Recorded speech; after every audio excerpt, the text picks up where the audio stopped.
캐나다에서 온 한 젊은 여성이 있습니다. 생애 처음으로 아시아 땅을 밟는 날 그녀가 선택한 나라는 단 하나였습니다. 한국이었습니다. 동생과 함께 떠난 첫 번째 서울 여행. 아무런 사전 계획도 없이 그저 한국이 너무 가고 싶어서 날아왔다는. 이 자매는 도착한 첫날부터 연신 카메라를 들이대며 기록을 남기기 시작합니다. 그런데 이 영상이 해외 커뮤니티에 공유되면서 한국 진짜 이 정도였어? 라는 반응이 쏟아지고 있습니다.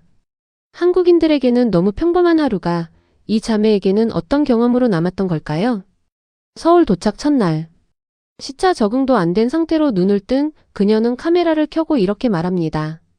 이게 아시아에 온 첫 경험인데 드디어 여기 있다는 게 믿기지 않아요. 한국은 정말 처음이에요. 피곤함도 더위도 전혀 문제가 되지 않았습니다. 한국에 발을 딛는 것 자체가 이미 꿈이었던 거니까요. 걷다 보니 자연스럽게 마주한 것은 유명한 소금빵 가게였습니다. 기다리는 사람들이 줄을 서 있었지만 그녀는 개의치 않고 기꺼이 기다렸습니다. 그리고 드디어 한 입. 엄청 바삭해요. 맛있다.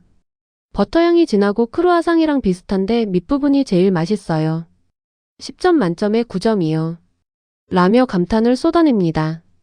소금빵 하나에 이 정도 반응이 나올 수 있다는 게 신기하지 않으세요? Place looks very good. Crispy. Oh.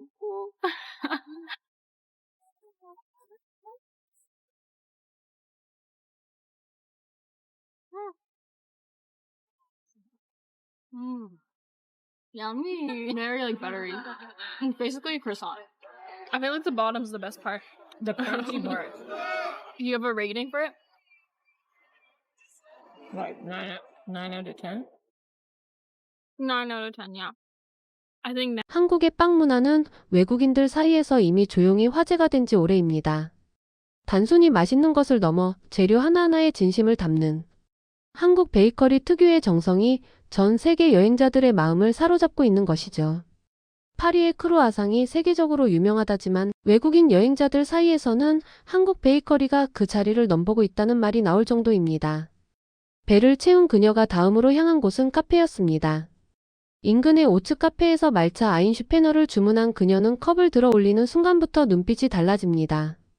너무 크리미해요. 거의 아이스크림 같아요. 정말 시원하고 상쾌해요. 날이 더운데 이게 딱이에요. 라며 한국 카페에 완전히 매료된 모습이었는데요. 한국 카페 문화는 단순히 커피를 파는 것이 아닙니다. 음료 하나를 마시더라도 비주얼부터 맛까지 경험 전체가 하나의 콘텐츠가 됩니다. 캐나다에서 이 정도 퀄리티의 카페를 찾으려면 꽤 비싼 가격을 지불해야 하는데 한국에서는 동네 골목 카페에서도 이런 수준이 기본값이라는 것. 그게 한국 카페 문화의 진짜 저력입니다. 이틀째 되던 날 그녀는 자신이 구매한 것들을 카메라 앞에 하나씩 꺼내 보여줍니다. 이 마스킹 테이프 1,000원이에요. 캐나다였으면 7달러는 했을 거예요. 올리브영도 꼭 제대로 가서 쇼핑하고 싶어요. 라며 눈을 반짝이는 그녀. 단돈 1,000원짜리 마스킹 테이프 하나에 캐나다 달러로 7달러라는 비교. 이건 단순한 가격 차이가 아닙니다. 한국의 생활 물가 자체가 외국인들이 체감하기에 압도적으로 합리적이라는 뜻이죠.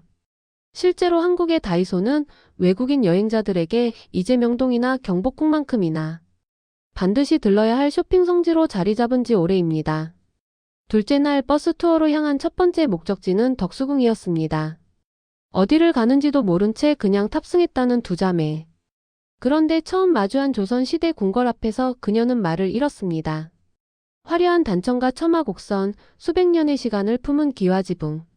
설명 없이도 느껴지는 그 무게감에 그저 나무들도 정말 독특하고 궁전이 너무 예뻐요.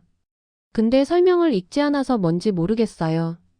누가 알려줘야 해요. 라는 말밖에 나오지 않았다고 합니다. 도심 한가운데 이런 공간이 버젓이 존재한다는 사실.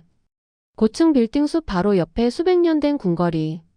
나란히 서 있는 풍경은 전 세계 어디에서도 쉽게 볼 수 없는 한국만의 특별한 장면입니다. 뉴욕이나 토론토 같은 대도시들도 역사적인 건물들을 품고 있지만 조선의 정치가 살아 숨쉬는 궁궐을 현대 도심 속에서 이렇게 가까이 만날 수 있는 나라는 한국이 유일합니다. 궁을 나선 뒤 향한 곳은 인사동이었습니다. 골목마다 가득한 전통 공예품과 먹거리, 그리고 도처에 넘쳐나는 귀여운 것들. 두 자매는 걷는 내내 카메라를 내려놓지 못했습니다.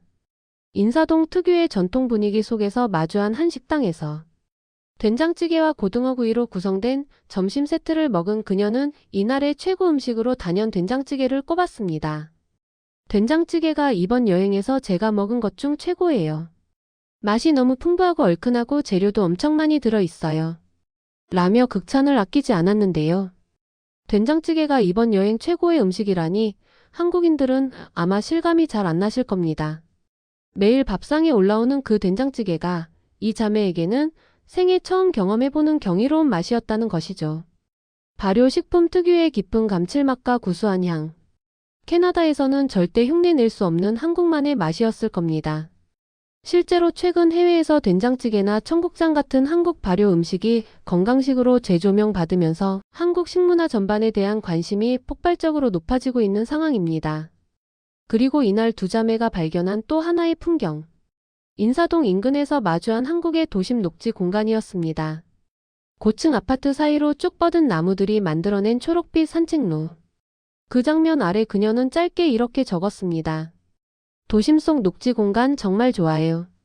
특별한 말도 아니고 화려한 수식어도 없는 짧은 한마디였지만 서울이 단순한 콘크리트 도시가 아니라는 사실을 그대로 담고 있었습니다.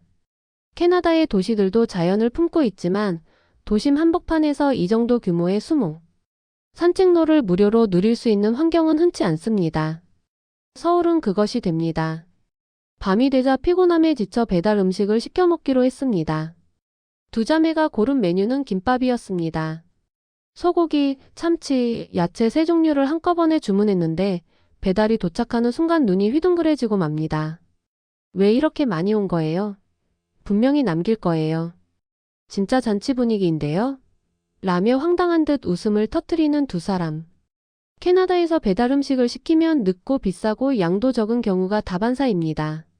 한국에서는 빠르고 저렴하고 양도 넘칩니다. 배달 김밥 3줄에 이렇게 행복해하는 두 자매의 모습이 어쩌면 가장 한국적인 장면일지도 모르겠습니다. 셋째 날 이번엔 성수동으로 향했습니다. 목적지는 라네즈 립 마스크 커스터마이징 팝업 스토어.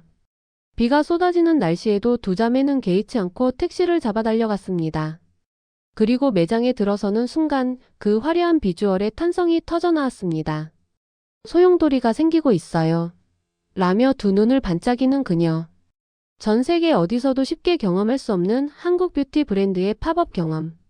단순히 제품을 파는 것이 아니라 직접 만들고 고르고 완성하는 과정 전체가 하나의 이벤트가 됩니다. 캐나다에서 이런 규모의 뷰티 팝업이라면 프리미엄 백화점 행사 수준이겠지만 한국에서는 성수동 골목 안에서도 이런 경험이 가능합니다. 쇼핑을 마친 뒤 두 자매는 스탠드 오일 가방까지 양손 가득 들고 귀갓길에 올랐습니다. 오후 7시 종일 걷고 먹고 쇼핑한 하루였지만 표정에는 피곤함보다 만족감이 가득했습니다. 이게 바로 서울의 힘입니다. 지쳐도 또 걷게 만드는 도시. 볼 게 너무 많아서 하루가 모자란 곳.